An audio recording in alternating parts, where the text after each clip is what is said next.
Assalamualaikum Sobat Viz TV. Oke, akhir-akhir ini banyak banget yang jual prosesor Ryzen 5 3400G. Jadi pertanyaan saya, apakah masih worth it di akhir tahun 2022 atau menjelang 2023 ini? Jadi perlu sobat ketahui, Ryzen 5 3400G itu ada graphic cardnya di dalam CPU-nya. Jadi disebutnya APU. Dan untuk graphic card Vega 11 ini ya, APU tersebut itu harganya bisa dibilang di atas 1 jutaan kalau misalkan sobat beli graphic card yang terpisah. Dan ini karena dalam satu APU itu wattnya juga kecil ya, kalau nggak salah 65 watt itu udah termasuk CPU dan graphic cardnya. Jadi benar-benar bisa dibilang worth it banget ya waktu baru-baru launching, karena memang bisa menggantikan graphic card yang waktu itu harganya selangit.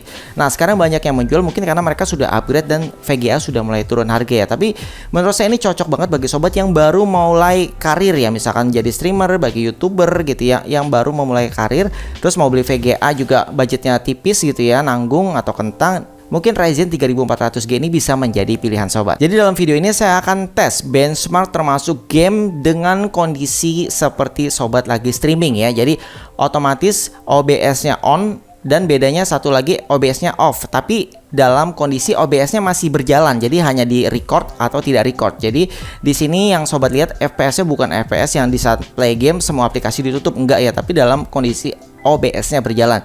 Jadi di saat sobat streaming, sobat bisa lihat kira-kira berapa FPS yang didapat. Dan kalau misalnya sobat mau buat konten, jadi tahu ya acuannya bisa dilihat dalam video ini juga. Siapa tahu di sini ada konten-konten yang mungkin sobat juga mau streaming menggunakan Ryzen 5 3400G. Yuk langsung aja kita simak videonya. Kita mulai dari benchmark Cinebench R15. Jadi ini kondisi stok tanpa kita optimasi ya dari BIOS maupun Ryzen Master. Jadi ini kondisi apa adanya karena tidak semua orang bisa memaksimalkan potensi dari setiap prosesor ya. Jadi anggap saja ibaratnya kita beli sebagai orang biasa. Dan ini Cinebench R23 dan kita dapat skornya, sobat bisa lihat sendiri ya di layar. Ini juga sangat lumayan sekali kalau dilihat dari rankingnya. Tuh kita sudah mendekati Ryzen Threadripper ya, mantap sekali. Oke, ini 3D Mark-nya.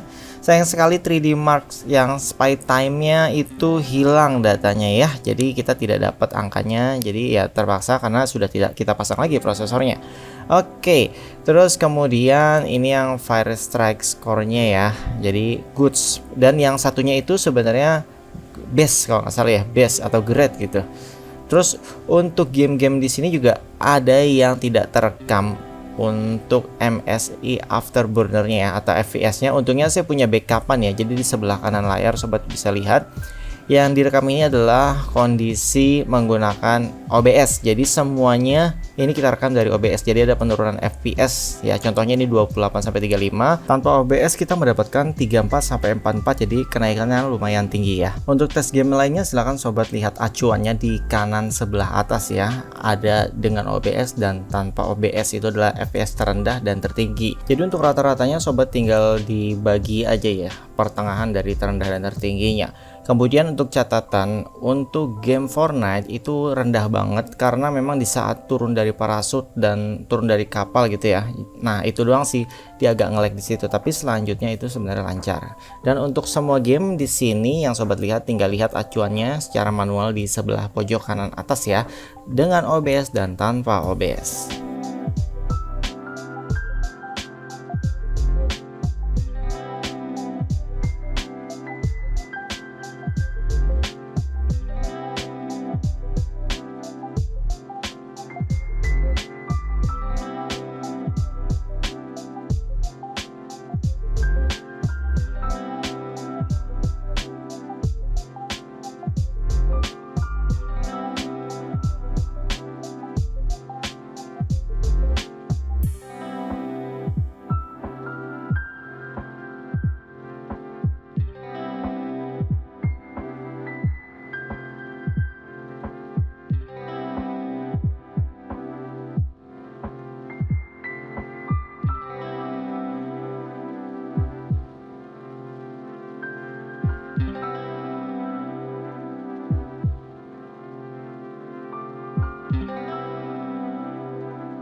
Oke sob, itu tadi videonya. Jadi semoga video ini bermanfaat bagi sobat yang sedang mencari rekomendasi prosesor dan VGA card yang murah ya. Ya solusinya adalah APU. Untuk range harganya terakhir saya lihat tuh ada di angka 1,8 sampai 2 jutaan. Nah, di sini saya juga menjual VGA saya yang barusan saya review itu, tapi ya kelemahannya nggak ada boxnya karena saya lupa naruh boxnya di mana. Jadi hanya ada kipasnya, heatsink, dan prosesornya. Nanti untuk link pembeliannya ada di deskripsi video ini ya. Dan kesimpulan dari saya, menurut saya APU ini ya, Ryzen 5 3400G ini bisa menjadi langkah awal sobat yang baru memulai karir karena budgetnya bisa ngirit ya. Terus kedepannya jika sobat sudah punya budget tambahan lagi, tinggal beliin aja graphic cardnya seperti yang saya lakukan juga saat ini. Jadi memang worth it banget gitu untuk memulai karir. Oke, jangan lupa kalau video ini bermanfaat di like, subscribe, dan komen ya. Sampai jumpa kembali. Salam sobat Viz TV. Wassalamualaikum warahmatullahi wabarakatuh.